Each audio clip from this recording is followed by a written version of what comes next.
The world has been profoundly fortunate to have had effective COVID-19 vaccines developed at an unprecedented pace.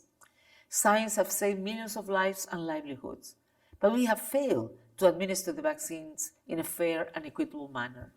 Right now, this failure is prolonging the pandemic. Delayed vaccination may mean a lost decade for development. We risk losing an entire generation of young people to poor education and unemployment. Countries will become less resilient to fresh crises and shocks, and discontent at the human rights consequences of pandemic-related measures has the potential to escalate societal tensions and violence, which are growing around the world. While there has been some recent progress on closing the vaccine equity gap, we need to further accelerate this effort by supporting COVAX to ensure timely, predictable, and effective access to vaccines to all countries. We no longer have the excuse in the developed world that production constraints limit our generosity, as reports surface of tens of millions of excess vaccines expiring unused. We are at an inflection point in history. We have the tools to end the acute phase of the pandemic if we use them properly and share them fairly. But profound inequities are undermining that chance. Countries with high vaccination rates are reopening while others with low vaccination rates and low testing rates have been left behind.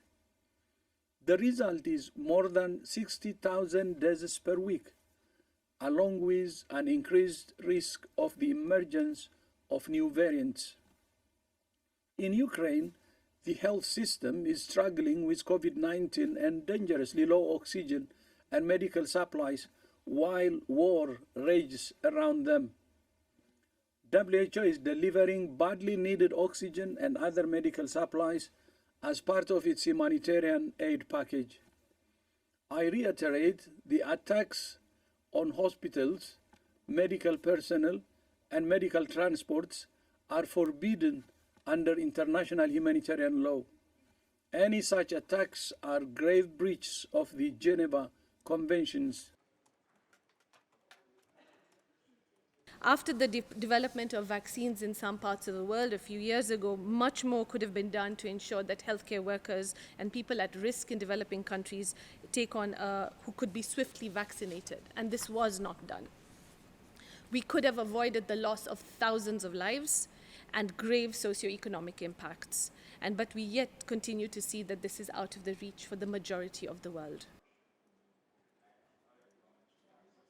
We continue to see delays in lifting intellectual property rights, protections, and the sharing of technology and know-how. This cannot be re-emphasized enough times in this process.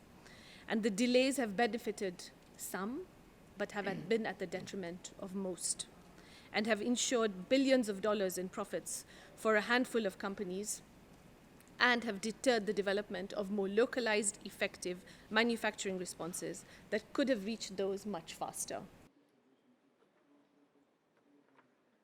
The coalition of civil society organizations, the Tax Justice Network, in their 2021 report stated that countries are losing a total of $483 billion in tax annually through abuse by corporations and wealthy individuals. So it is very much a collective issue. And that this amount would have been enough to fully vaccinate the global population against COVID more than 3 times over. Booster after booster after booster, and we would still be fine. I'm fully aware of the debate about intellectual property protection, and I can only say what most experts in vaccine manufacturing say: don't underestimate the complexity of vaccine manufacturing. We have seen 3 of the largest vaccine manufacturers fail in their efforts to come up with a vaccine. We have seen some of the biggest contract manufacturers struggle to scale up successfully. What I hear from my friends from the developing country vaccine manufacturers and innovative vaccine manufacturers is we have seen unprecedented partnerships, more than 370 voluntary licensing, technology transfer. obligations to be respectful of the